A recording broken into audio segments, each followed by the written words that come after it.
Olá, Matheus, apresenta a nossa convidada. Bom dia, advogada feminista. Bom dia, Bom Isadora. dia, A bom Isa é uma dia, amiga Matheus. minha que conheci através da internet. Bom dia, Isa.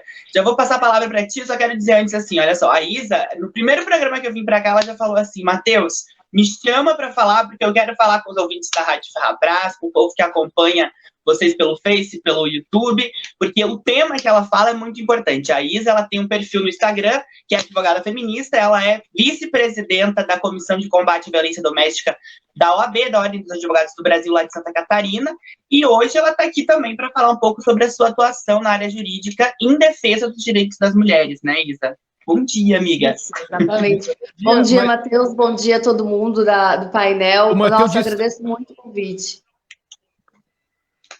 Isa, o Matheus disse que você...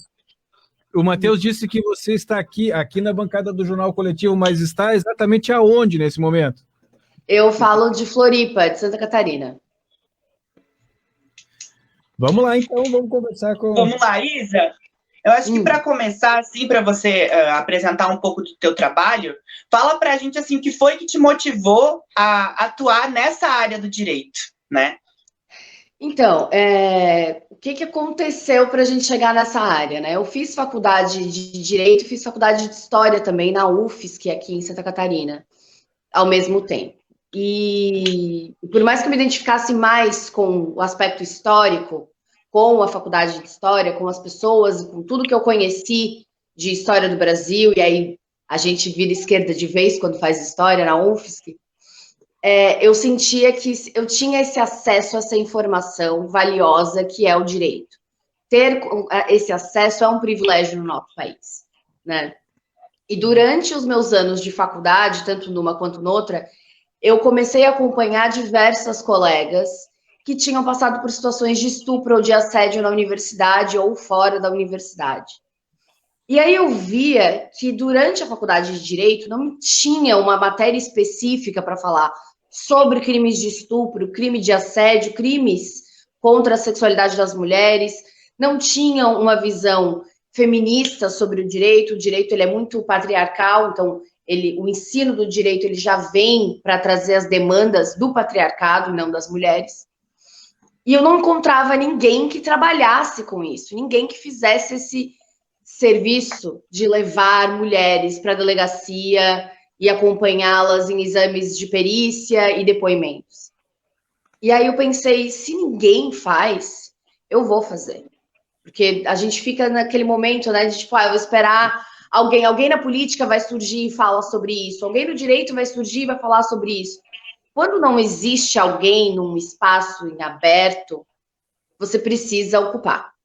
E aí foi onde não, é isso aí mesmo que eu vou fazer. Alguém precisa fazer, vai ser eu. Eu tenho essa carteirinha da OAB, vou botar ela em uso para alguma coisa.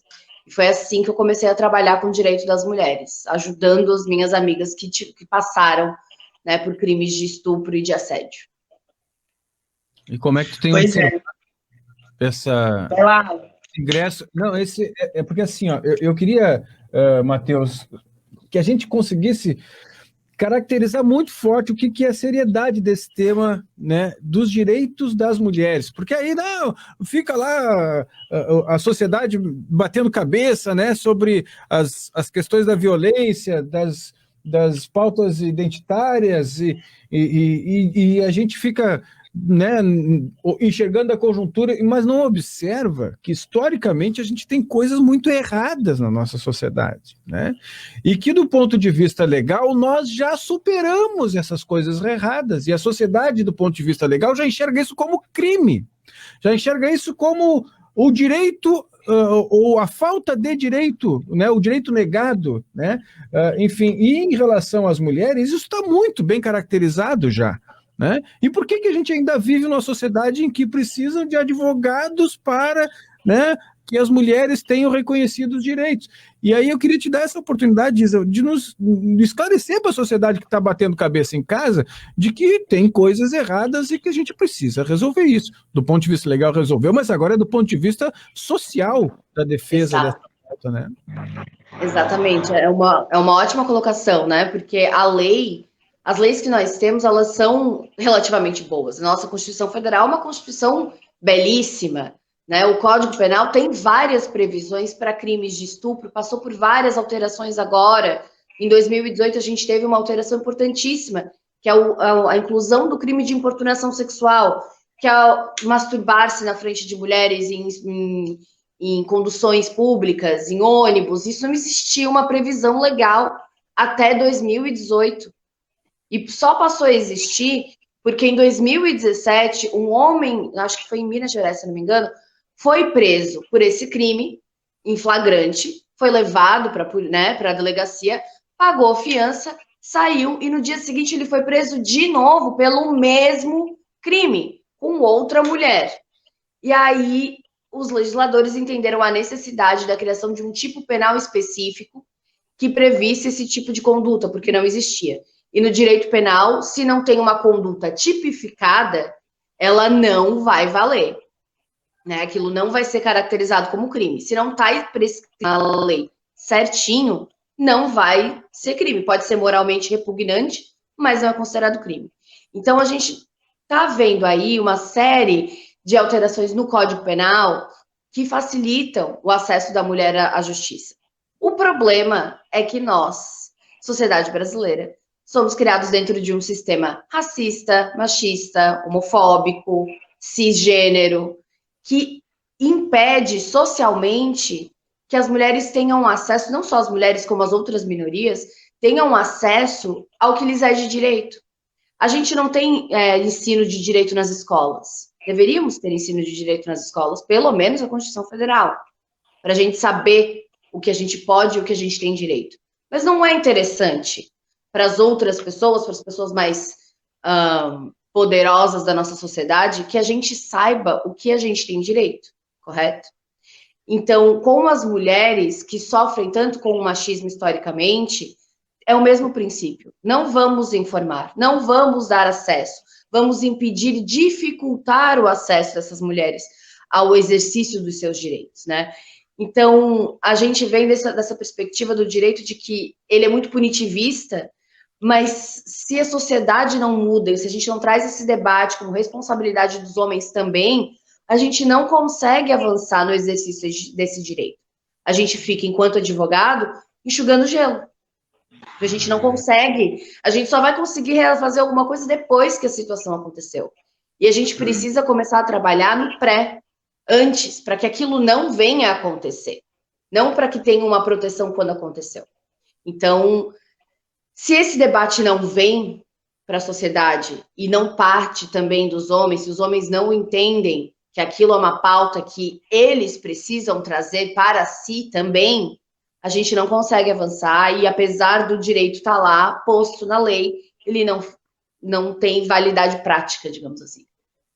E hoje aqui deu o acaso de você palestrar para 4 homens da bancada, que é muito bom a gente escutar. Talvez tenham muitos outros homens nos escutando também, mas eu também penso nas mulheres que estão nos escutando pelo rádio ou estão vendo na internet, e talvez sejam vítimas de violência doméstica, né, mas não identificaram isso ainda. Né, porque muitas vezes quando a gente fala de estupro, de assédio, de violência física, são coisas que acontecem muito nitidamente que não tem como se negar. Mas existem vários outros tipos de violência que também são crimes e que também acontecem com muitas mulheres, Isa. E eu queria que você falasse um pouco sobre os casos que você já acompanhou, que acontecem corriqueiramente, mas que muitas vezes se pensa que não é normal, que não acontece com outras pessoas, que é coisa da minha cabeça, que isso não está acontecendo, mas que são recorrentes no direito e que, inclusive, já são considerados crimes, né? Sim, claro. Quanto a isso, a gente realmente tem essa defasagem, né? Geralmente, é muito difícil para a mulher que está em situação de vítima identificar que o que ela está passando é uma situação de violência. Porque vai ter que passar pela questão de, eu vou ter que fazer alguma coisa. Eu não posso permanecer nesse lugar. O que é que eu vou fazer? Como eu vou agir? A quem eu vou recorrer?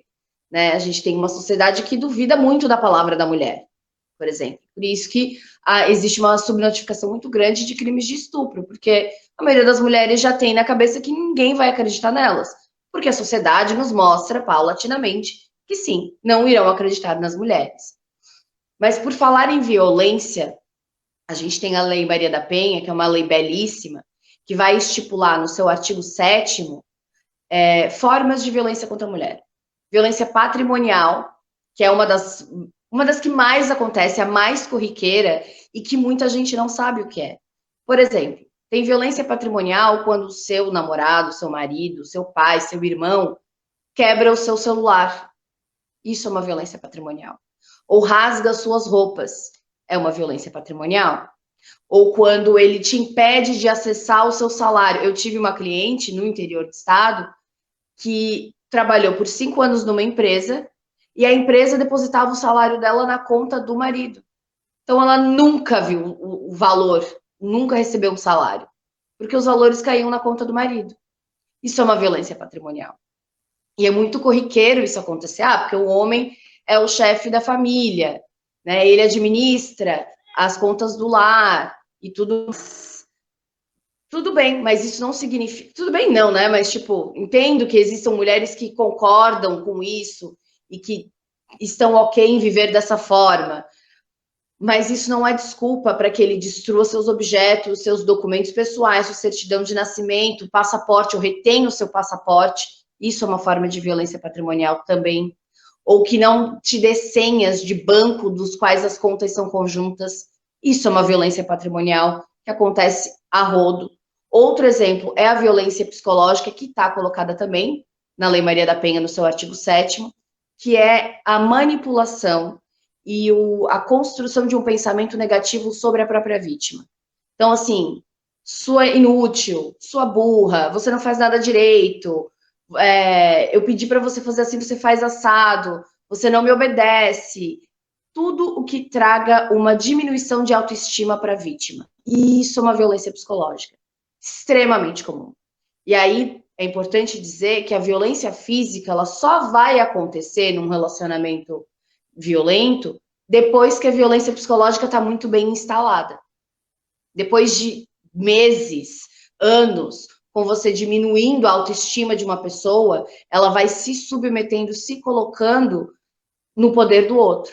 E aí, quando o agressor percebe que já consegue manipular muito bem as ideias dela, que ela acredita nas palavras que ele fala, aí ele passa a violentá-la fisicamente, né? A agressão física, que é também uma das formas de violência doméstica estipulada na Lei Maria da Penha. Outra violência, também estipulada pela Lei Maria da Penha, é a violência sexual. E aí, outra que é muito sutil e que a maioria das mulheres vive, que é a submissão ao sexo. Eu preciso transar para agradar o meu marido. Isso é uma forma de violência. Ou o marido que impede a esposa de tomar anticoncepcional, ou que injeta, coloca Citotec dentro da vagina para que ela aborte espontaneamente, como já aconteceu no estado de Santa Catarina, também é uma violência sexual. E o pior é que, nesse caso, o cara foi para a delegacia, pagou a fiança, saiu e não foi processado. Ele abortou o filho deles dentro da companheira e não foi processado. Então aí a gente já vê mais uma dicotomia da sociedade, né? O homem pode abortar, a mulher não pode abortar. Sério. Literalmente pode abortar, né? Porque os homens, quando abandonam as mulheres para serem mães solo, eles já abortam, de certa forma. Mas nesse caso, ele abortou literalmente e não aconteceu nada. Nada. Ele colocou 3 pílulas de Citotec dentro do canal vaginal dela durante uma relação sexual com ela já grávida e não contou para ela. Ela descobriu porque ela teve um grande sangramento e aí foi obrigada a correr para o hospital. E aí no hospital fizeram os exames e foi contestar, né? Teve ali a prova de que ela tinha sido inserida com Citotec, que é uma droga utilizada para aborto. Lembrando que mulheres são processadas por tentativas de aborto, e aí, nesse caso, evidentemente, o homem não foi processado. Isso é uma forma de violência sexual, né? Ou se te obriga a fazer sexo por dinheiro para outras pessoas, também é uma forma de violência sexual, né? Se te proíbe o parto, ou se te proíbe a maternidade, como nesse caso, também é uma forma de violência sexual. E aí, por fim, a gente chega na violência moral, extremamente comum, que é cometer crimes de injúria, difamação e calúnia. Então, xingar uma pessoa, né, xingar a sua companheira, usar palavras de baixo calão, é violência moral, que também está na Lei Maria da Penha, que também vai conceder uma medida protetiva, né? Dizer que ela comete crimes, que é calúnia, imputar falsamente crime a alguém que não cometeu, crime de calúnia. Também é uma forma de violência moral, muito comum disso acontecer, né? Especialmente dentro das varas de família. No meio dos processos, a gente vê isso claramente nas petições. E ainda é muito difícil fazer os juízes reconhecerem que está acontecendo uma violência contra a mulher dentro do próprio processo. E o juiz deveria saber enxergar a lei, né? E a situação que está acontecendo processualmente. É uma luta muito grande quando a gente trabalha com direitos das mulheres, pelo próprio reconhecimento da lei. Luiz, Elias. Acho bem que quando o Matheus falou, né? São 4 homens, e foi coincidência, né? Colocar 4 homens para a gente escutar isso, né?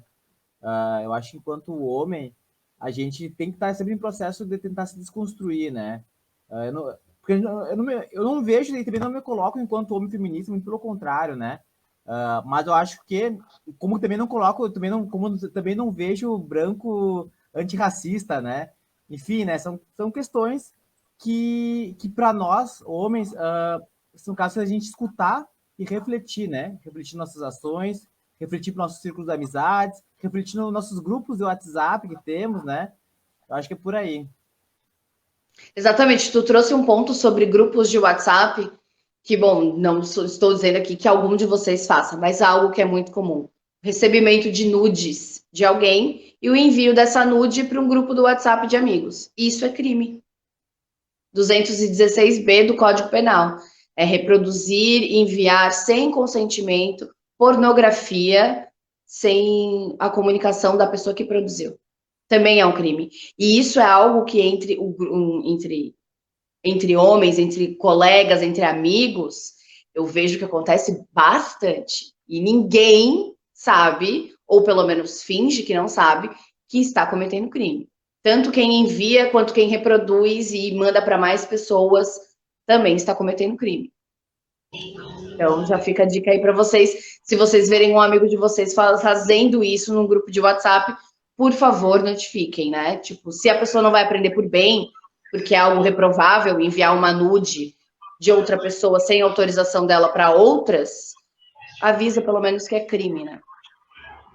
Acho que passa muito por notar a atuação do amigo, a atividade do coleguinha, o silêncio do amigo numa situação de assédio sexual, passa por chamar a atenção dele e dizer, olha, cara, isso aí não tá bom, não tá legal, não. Vamos alterar esse comportamento. A gente não pode ser conivente com uma cultura machista. E tem uma questão geracional nisso aí, sabe? Que pelo menos eu noto, sabe? Tem uma faixa etária, que é os tiozão do WhatsApp, que mandam piadas preconceituosas, mandam vídeos, mandam... Essa faixa etária, ela é muito complicada, sabe? Eu tenho colegas de trabalho, amigos de trabalho, e eu vivo dizendo para ele, cara, isso vocês não podem fazer isso é crime que vocês estão fazendo.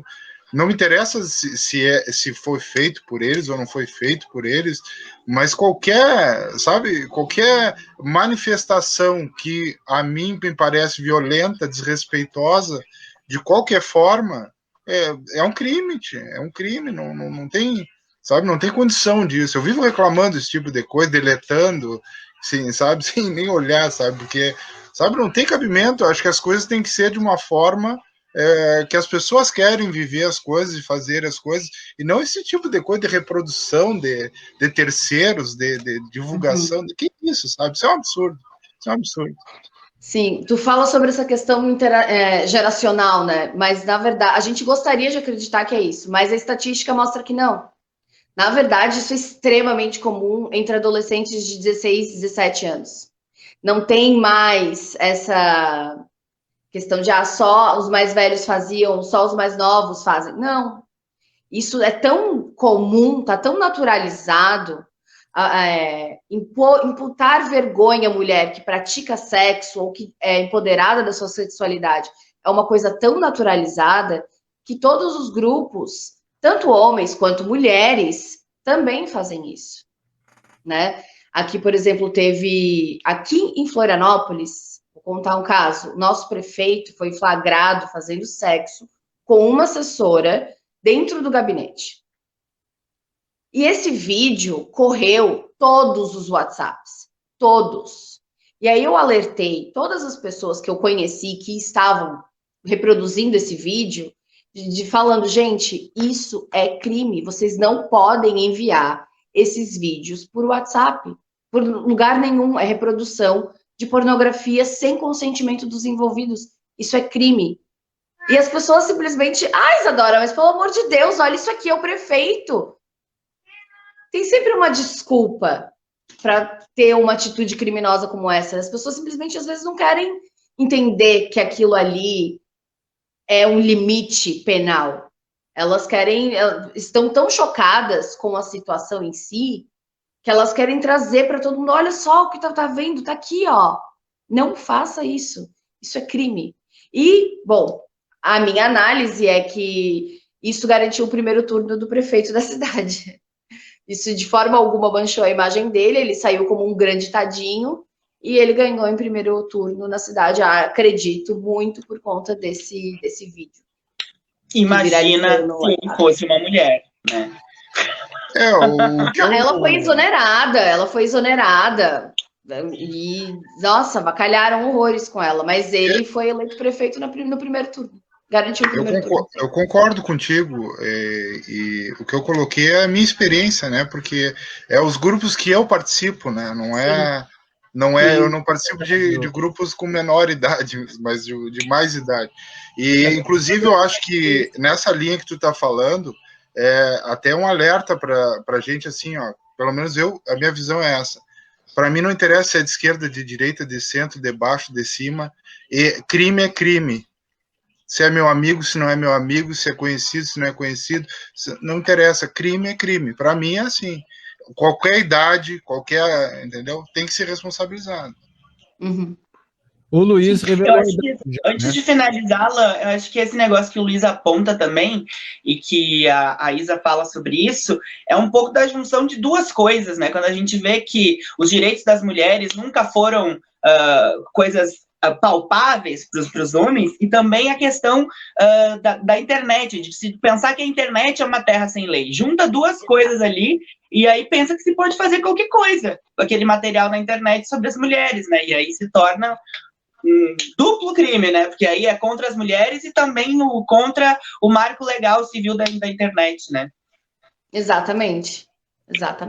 Isadora, nós vamos ter que fazer um programa, e vou te convidar, inclusive, para que a gente faça também debates da noite, um programa um pouco mais aprofundado. Eu fiquei cheio de perguntas aqui, sinceramente, nosso tempo está esgotando. Eu também.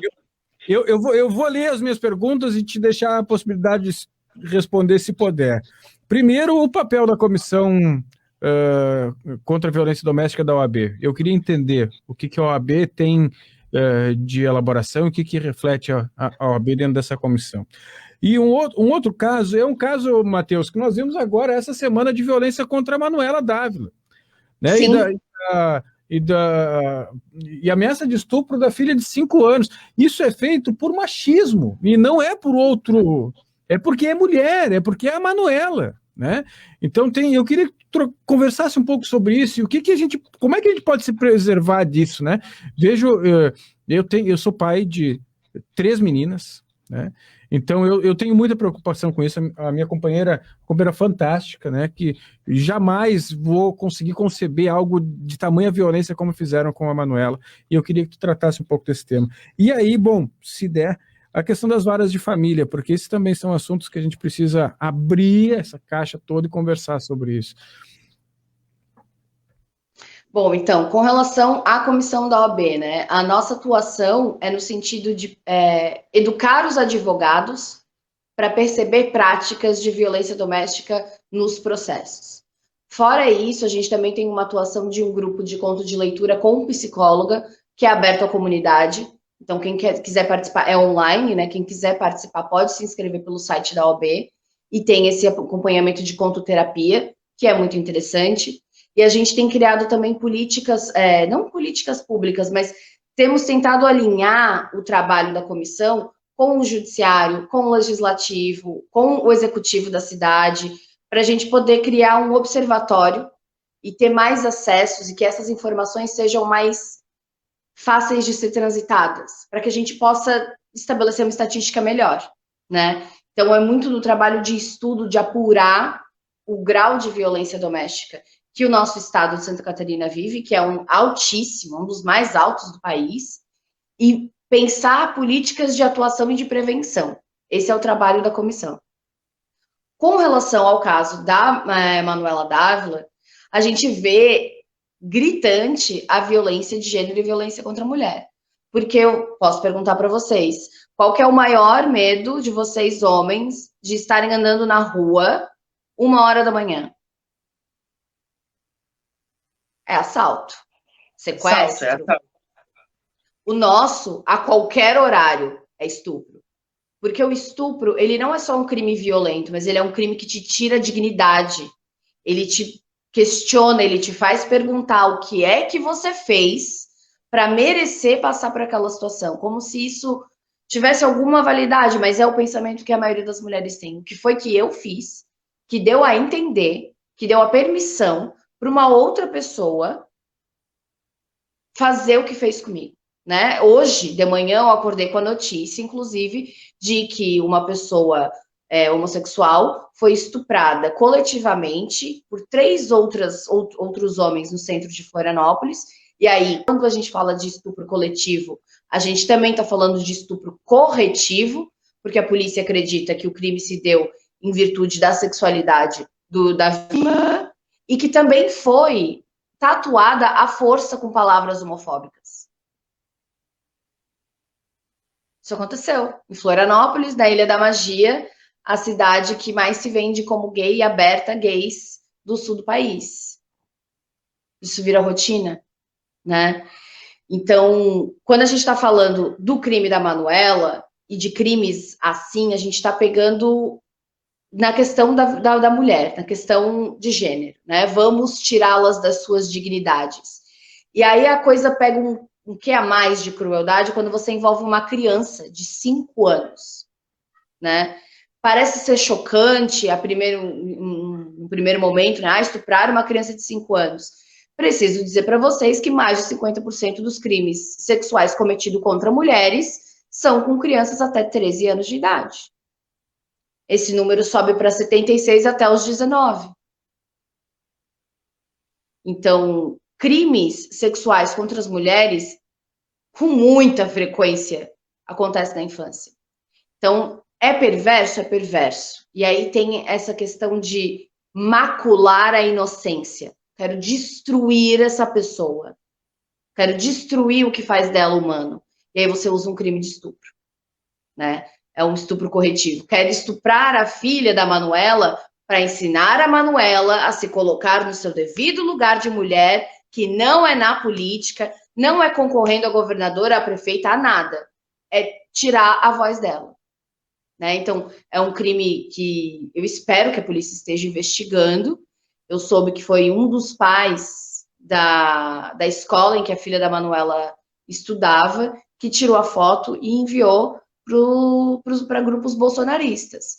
Esse cara precisa ser processado também, né? Como cúmplice. Ele que criou essa situação.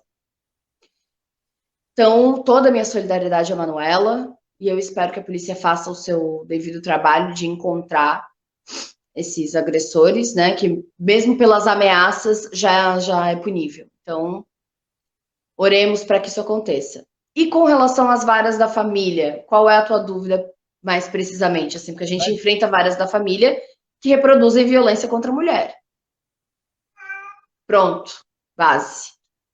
Quando a gente atua em vara de família, a gente já está acostumado a saber que a palavra da mulher vai ser posta à prova, que o homem vai conseguir com mais facilidade comprovar o seu status ou não, mesmo sem provas, né? E a gente pode apresentar a prova que for, que vai ser difícil. O Tribunal de Santa Catarina é um tribunal muito conservador. Então, quando a gente está falando de conservadorismo no tribunal, a gente está falando de machismo também.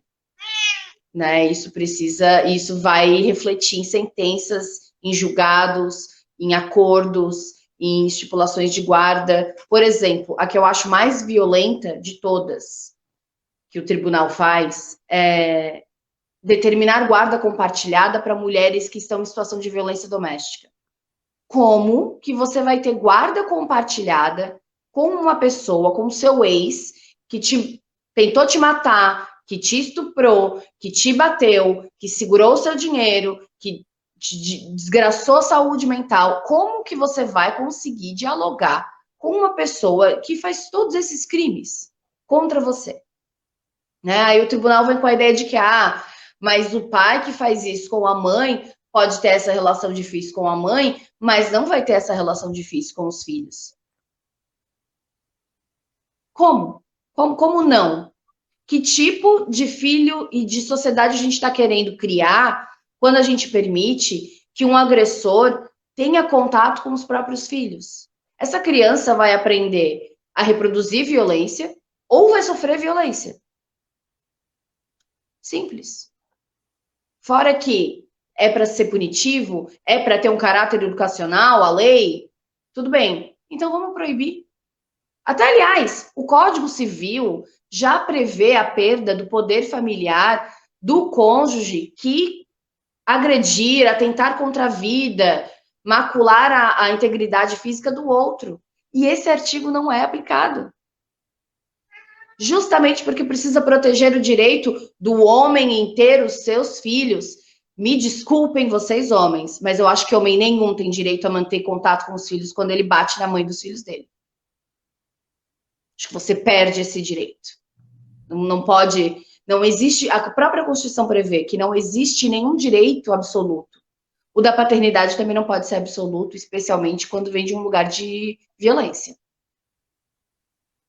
A expressão da violência é crime, né, Isa? E aí é que mora toda a questão. Não é uma questão só da guarda dos filhos. Tem a permissibilidade a cometer o crime. Isso já aconteceu, já é uma pessoa criminosa, né? E a convivência com o criminoso é um passo, sendo filho ou não, né? Nessa questão aí. Enfim, esse debate em particular, nós vamos retomar certamente aqui na bancada e em outros espaços nossos. Queria te agradecer, Isa, pela tua presença, pela simpatia, pela possibilidade de deixar eu falar isso. Maravilhosa, né? Maravilhosa. Obrigada, eu que agradeço imensamente o convite. Obrigado, Luiz. Obrigado, Elias. Obrigado, Matheus. Agora, 12h16, nós voltamos com a bancada do Jornal Coletivo. Na próxima segunda-feira, vamos debater a crise da região sul. Convidamos para isso o ex-prefeito de Rio Grande, Alexandre Lindemeyer. Nosso debate vai ser muito sério, porque há cerca de 2 semanas, as comemorações em relação ao crescimento do PIB no Brasil têm levado o governo federal a declarar absurdos, inclusive em relação à movimentação do Porto de Rio Grande, que hoje responde pela parte do agronegócio, mas não responde mais pela economia da região sul, e é sobre isso que nós vamos tratar na segunda-feira. Obrigado a todas e todos. Até lá, segunda, 10h40. Tchau, tchau. Tchau, gente. Obrigado, Isa. Obrigada, Elias. Obrigada. Obrigado a todos e todos. E lembrando que nós vamos seguir com a nossa programação aqui na Ferrabras, e aqueles que querem acompanhar essa seleção musical exclusiva, vai no nosso site, baixa o nosso aplicativo e segue acompanhando aqui. Obrigado, então. Até lá. Tchau, tchau.